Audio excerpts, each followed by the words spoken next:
Cycas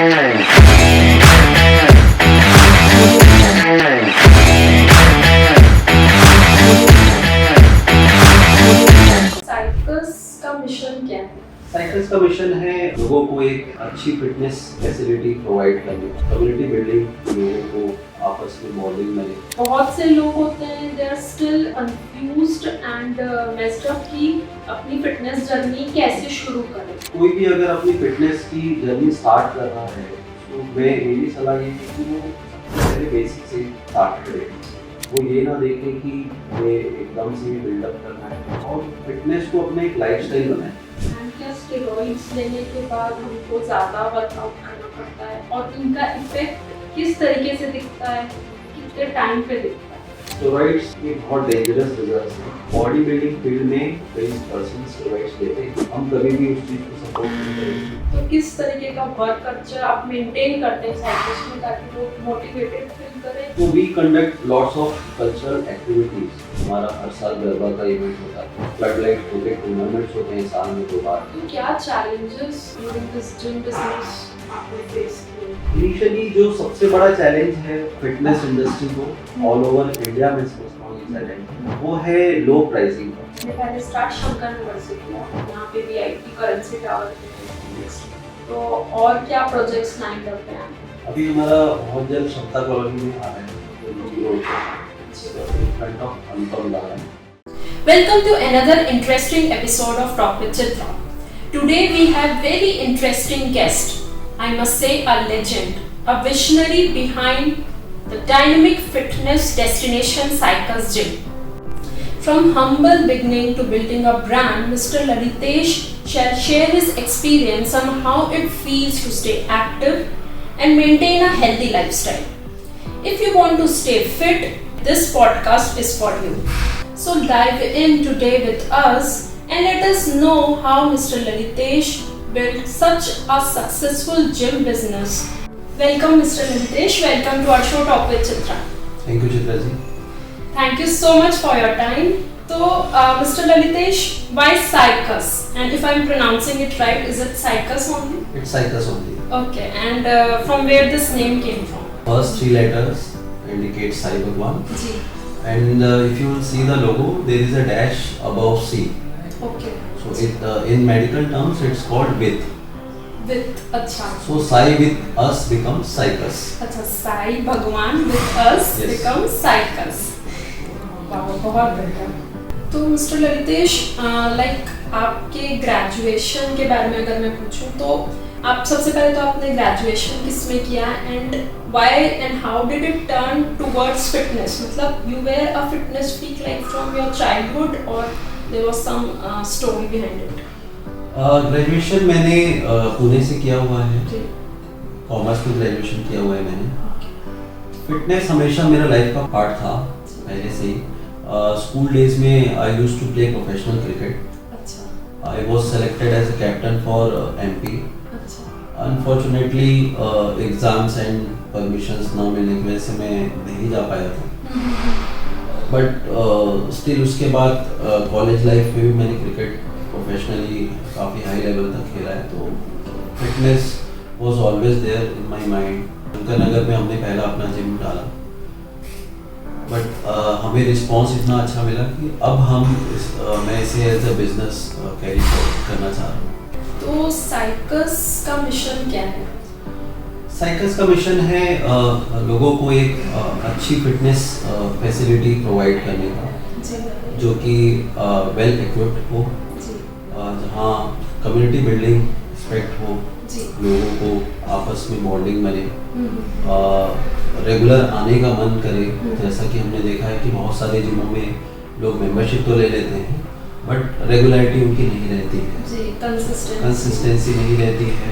तो जैसे आपने बताया कि आपने पहले स्टार्ट शंकर नगर से किया एंड देन अभी यहाँ पे वीआईपी करेंसी टावर पे है नेक्स्ट, तो और क्या प्रोजेक्ट्स लाइन अप हैं आगे? अभी हमारा बहुत जल्द क्षमता कॉलोनी में आ रहा है जो जी रोड पे है, it's in front of Anupam garden. अच्छा। काफ़ी स्पेशियस जिम है, 20,000 स्क्वायर फीट का जिम है वो। Oh my god, huge, it's huge. And Samta colony में कोई भी अच्छी फिटनेस फैसिलिटी अभी नहीं है। ओके। एंड बहुत डिमांड थी हमारे पास। करेंसी टावर ब्रांच में समता कॉलोनी से भी मेंबर्स आ रहे हैं यहाँ पे। अच्छा। सो हार्डली 5 to 6% मेंबर्स वहाँ से यहाँ ट्रैवल कर पा रहे हैं डिस्टेंस की वजह से। सो बहुत डिमांड था काफ़ी समय से। समता कॉलोनी के काफ़ी नोन लोग बोल रहे हैं कि वहाँ पे हमारा नाम चालू। सो फाइनली हमारा जो एक ब्रांच है in another 6 months it will be operational. ये जिम वाला जो बिजनेस है ये मतलब कब से आपने स्टार्ट किया, कैसे शुरू किया, पार्टनरशिप आपके साथ और भी लोग इन्वॉल्व थे? 2017 में मैंने स्टार्ट किया। इनिशियली एक ट्रेनर थे वो उनके साथ पार्टनरशिप में स्टार्ट किया था। बट जैसा आप जानते हैं ट्रेनर्स के पास में फाइनेंशियल भी थोड़ा वो इतना साउंड नहीं रहते हैं, तो एक्सपेंशन मोड पे मैं नहीं जा पा रहा। एंड 18 months के बाद उन्होंने क्विट किया। उसके बाद शंकर नगर को मैंने एक्सपेंड किया। पहले वो 2 फ्लोर का जिम हुआ करता था, अभी वो 5 फ्लोर का जिम है शंकर नगर में। एंड उसके बाद फिर हमने करेंसी टावर ब्रांच चालू किया और अब हम समता कॉलोनी चालू कर रहे हैं। तो क्या challenges during this gym business आपने फेस किए? इनिशियली जो सबसे बड़ा चैलेंज है फिटनेस इंडस्ट्री को ऑल ओवर इंडिया में समझता हूँ ये चैलेंज है, वो है लो प्राइसिंग का। हम ये कॉमन है, ये देखते हैं कि मेंबर्स पार्टीज वगैरह में तो काफ़ी एक्सपेंस कर देते हैं। इनफैक्ट अगर वो एक नाइट पे जितना एक्सपेंड कर देते हैं पार्टीज में, उतना वो जिम की साल भर की मेंबरशिप के लिए पे नहीं करना चाहते हैं। So that is the biggest challenge. अगर हम आज से 10 साल पहले देखें, जो मेंबरशिप फीस हम 10 साल पहले पे कर रहे थे, आज उससे भी कम मेंबरशिप की फीस चल रही है। तो किस तरीके का वर्क कल्चर आप मेंटेन करते हैं साइकिल्स में ताकि लोग मोटिवेटेड फील करें, मतलब despite of their fitness level? So we conduct lots of cultural activities throughout the year. अगर आप देखें हमारा हर साल गरबा का इवेंट होता है, फ्लड लाइट क्रिकेट टूर्नामेंट्स होते हैं साल में 2 बार। इसके अलावा हमारा एक फैशन नाइट होता है। अच्छा। जिसमें फैशन रैंप वॉक के अलावा मेंबर्स द्वारा तैयार किए हुए अलग अलग परफॉर्मेंस रहते हैं, उनको अवार्ड्स दिया जाता है उसमें। इस टाइप की बहुत सारी एक्टिविटीज़ हम कर रहे हैं जिसकी वजह से लोगों की आपस में बॉन्डिंग बन रही है। तो लाइक यू आर सेइंग कि मेंबर्स उतना स्पेंड नहीं करना चाहते, तो साइकिल्स जिम में ऐसा क्या मोटिवेशन उनको दिखा, आप कैसे फिर उनको रिटेन कर पाते हैं मेंबर्स को? और जो दूसरे जिम हैं जो चालू होकर बंद पड़ जाते हैं, वो क्या गलतियां ऐसी कर रहे हैं? दूसरे जिम जो सबसे बड़ी गलती करते हैं वो प्राइस कट डाउन कर देते हैं। इनिशियली ये प्रॉब्लम आता है कि फंडिंग की प्रॉब्लम रहती है, because overall expense monthly gym का काफ़ी हाई रहता है, maintenance cost wide very high. So बहुत सारे जिम उस चीज़ को फुलफिल नहीं कर पाते हैं। वो चैलेंज आने की वजह से वो लोग स्ट्रेट फॉरवर्ड प्राइस रिडक्शन पे चले जाते हैं, जिससे लॉन्ग टर्म में उनको काफ़ी लॉसेस बेयर करने पड़ते हैं। सो इस वजह से काफ़ी जिम्स बंद हो जाते हैं।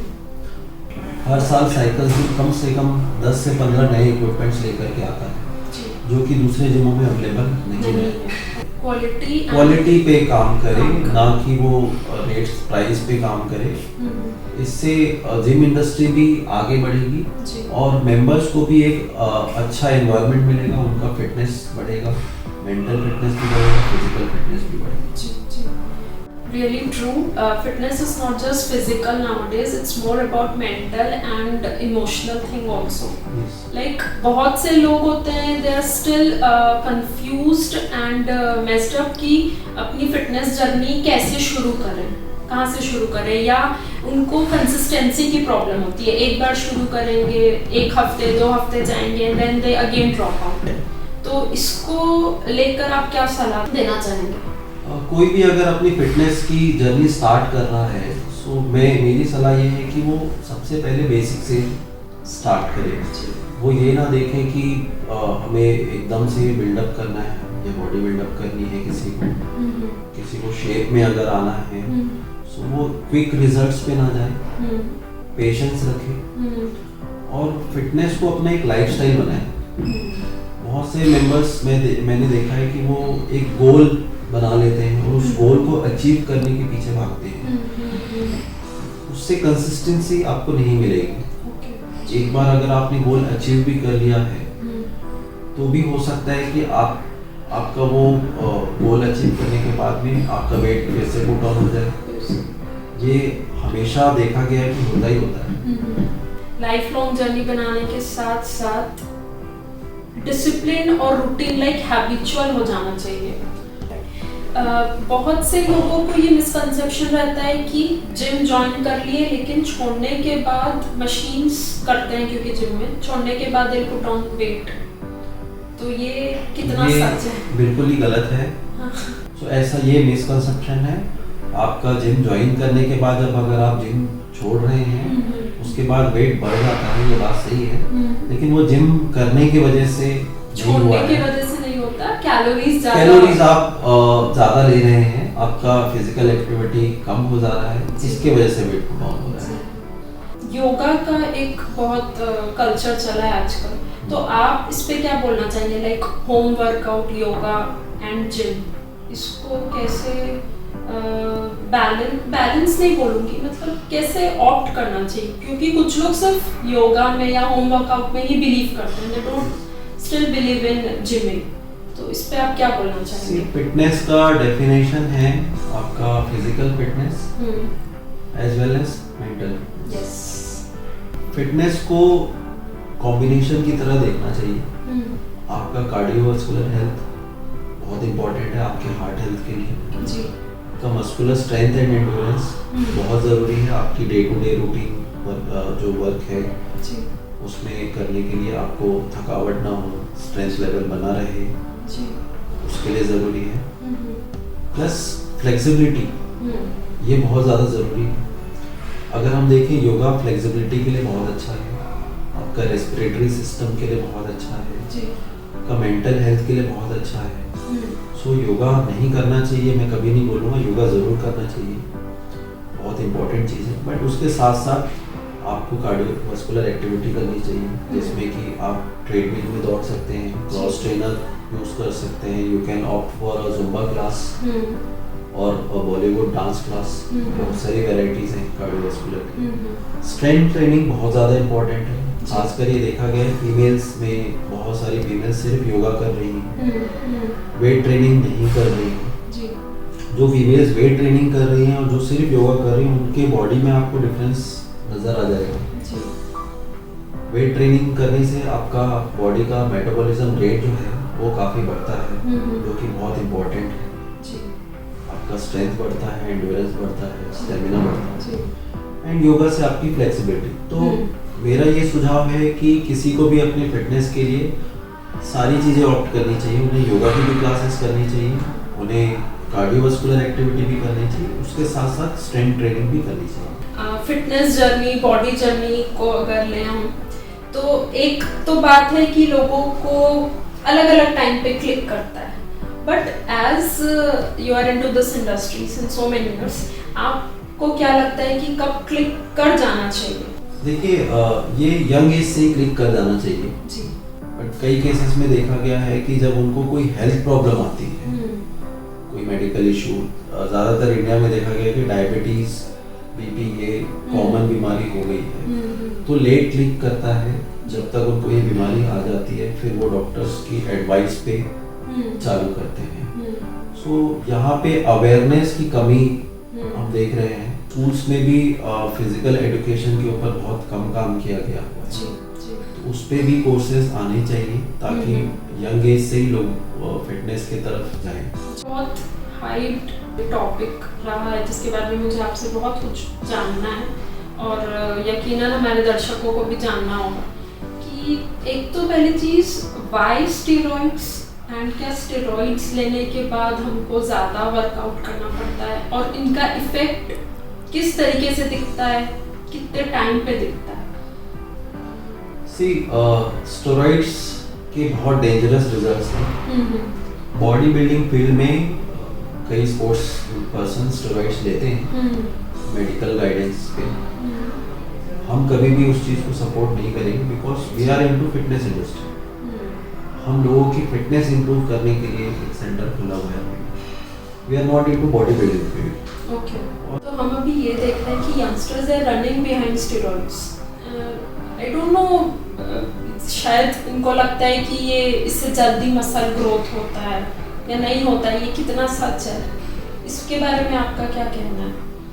जो यंगस्टर्स हैं वो गलत इन्फ्लुएंसर्स के चक्कर में आके ही स्टेरॉइड्स ले लेते हैं। सो इस पे जो उनके पेरेंट्स हैं उनको काम करना चाहिए, सही गाइडेंस देना बहुत ज़रूरी है, और ये सही गाइडेंस सबसे पहले घर से शुरुआत होगा। उन्हें अपने बच्चों को एक अच्छी जगह पे भेजना चाहिए फिटनेस के लिए, जहाँ पे स्टेरॉइड्स या इस टाइप के काम नहीं होते हैं। जैसा कि आपने देखा कि स्टेरॉइड्स तो बहुत दूर की बात है, हमारे यहाँ सप्लीमेंट सोर्स भी नहीं है। बिकॉज साइकस जिम का सीधा ऑब्जेक्टिव ये है कि एक हेल्दी एटमॉस्फेयर दे, और जो प्रोडक्ट्स जेन्युइन नहीं है उस पर नहीं जाना चाहिए। अभी आपने जैसे बीपी शुगर की बात की, हम आजकल बहुत सुनने में आता है कि 30 की एज में हार्ट अटैक हो गया, ट्रेडमिल में दौड़ते दौड़ते हार्ट अटैक हो गया। ये सब सुन के भी बहुत से लोग डरते हैं। सो डू यू थिंक कि जिमिंग करते टाइम, मशीन्स करते टाइम एज वाइज भी प्लान्स होते हैं फर्स्टली, एंड सेकेंडली कि मशीन्स करते टाइम हमारा एक पर्सनल ट्रेनर भी ज़रूरी है? देखिए, एज के वजह से हार्ट अटैक्स नहीं आ रहे हैं। अगर आपका लाइफस्टाइल हेल्दी नहीं है, आप काफ़ी स्ट्रेस में जी रहे हैं, आपका डाइट अच्छा नहीं है, आप बाहर आउटिंग्स ज़्यादा कर रहे हैं, ज़्यादा खाना खा रहे हैं, या आपको कुछ गलत शौक है, अल्कोहल या टोबैको का शौक है, तो हार्ट अटैक्स उस वजह से आ रहे हैं, ना कि जिम करने की वजह से आ रहे हैं। कभी भी कोई भी बड़ा से बड़ा डॉक्टर ये नहीं बोल सकता कि किसी पर्सन का जिमिंग करने की वजह से हार्ट अटैक हो गया। उसे और कोई बीमारी रहेगी, ब्लॉकेज रहेगा, इसके वजह से ही हार्ट अटैक हो रहे हैं। उनको अपनी लाइफस्टाइल सुधारने की ज़रूरत है। तो वर्कआउट की बात करें, डिफरेंट एज ग्रुप की वर्कआउट की जहाँ आपने बात की, तो वैसा भी नहीं होता है। ये हो सकता है कि कोई यंग एज का हो, उसे हम एकदम बेसिक वर्कआउट करें, और ये भी देखा गया है कि कोई 50-60 साल का व्यक्ति है, वो एडवांस लेवल का वर्कआउट कर रहा है। सो इट टोटली डिपेंड्स कि आपका फिटनेस लेवल कैसा है। और एक बात मैं आपको कहना चाहूँगा हार्ट अटैक से रिलेटेड, कि हर मेंबर्स को अपना रूटीन चेकअप, लिपिड प्रोफाइल और भी बहुत सारे बॉडी चेकअप्स हैं, वो हमेशा टाइम टू टाइम कराना चाहिए, ताकि उन्हें ये पता चले कि उनका हेल्थ कैसा जा रहा है, कोई ब्लॉकेज वगैरह तो नहीं है, और टाइम से उसका इलाज हो पाए। अगर हम देखें, टोटल मेंबरशिप का 10% ही है जो पर्सनल ट्रेनिंग ऑप्ट करते हैं, बट पर्सनल ट्रेनर का बहुत बड़ा इम्पोर्टेंस है आपकी फिटनेस जर्नी पे। वो सबसे पहली बात, वो आपको मोटिवेट करते हैं वर्कआउट के लिए, आपकी कंसिस्टेंसी बढ़ती है। हमेशा ये पाया गया है कि कोई मेंबर वर्कआउट कर रहे हैं, उनको जिम में इंजरी हो जाती है। अगर आप पर्सनल ट्रेनर रख रहे हैं तो वो आपके पोस्चर्स का ख्याल रखेगा, वहाँ आपको इंजरी नहीं होगी, आपकी कंसिस्टेंसी बढ़ेगी। अगर आपकी कंसिस्टेंसी बढ़ रही है तो आपका फिटनेस लेवल ज़रूर इम्प्रूव होगा। सो मेरा सजेशन है हर किसी को कि अगर कोई बहुत अच्छे से वर्कआउट जानता है या पार्टनर वर्कआउट कर रहा है जिसमें दोनों लोग जानते हैं अच्छे से workout, then it's not necessary कि आप पर्सनल ट्रेनर लें। बट अगर ऐसा नहीं है तो एक पर्सनल ट्रेनर ज़रूर हायर करें। Right. That was such an insightful and wonderful episode we had today with you, Litesh ji. तो अगर before wrapping up this conversation, अगर आप एक अच्छा सा मैसेज हमारे लिसनर्स को देना चाहें तो वो क्या होगा? First of all thank you for listening us, and मेरा एडवाइस है आप लोगों के लिए कि फिटनेस को अपनी लाइफ में शामिल करिए। एक अच्छा फिटनेस प्लस एक अच्छा मेंटल हेल्थ लेवल बहुत इम्पोर्टेंट है अच्छी लाइफ जीने के लिए। कोई भी फिजिकल एक्टिविटी आप कर सकते हैं, जो भी जिम आपके नियर बाई है आप वहाँ ज्वाइन करिए, एंड फिटनेस को अपना लाइफ का एक पार्ट बनाइए। ऐसा जिम ज्वाइन करिए जहाँ पे आपको फिजिकल फिटनेस के साथ साथ कम्युनिटी डेवलप कम्युनिटी एटमॉस्फेयर मिले ताकि आपका मेंटल हेल्थ भी अच्छा बना रहे। एटलीस्ट 1 घंटा आप अपने लिए निकालिए और जो आपको पसंद हो वो एक्टिविटी आप ज़रूर करें। Thank you so much Lalitesh ji. बहुत मज़ा आई, आपसे बहुत कुछ सीखने मिला। हमारे श्रोताओं के लिए डेफिनेटली ये एक बहुत अच्छा एपिसोड साबित होगा। बहुत से लोगों की फिटनेस जर्नी ट्रांसफॉर्म होगी आई गेस, क्योंकि बहुत सारे जो डाउट्स थे, मिथ्स थे, आज इस एपिसोड के थ्रू उनके क्लियर हुए होंगे। और एंड टू माय प्यारे प्यारे श्रोताओं, if you have any other doubt और query you can post them here and Lalitesh ji definitely उनको आंसर करेंगे, आपके डाउट्स क्लियर करेंगे।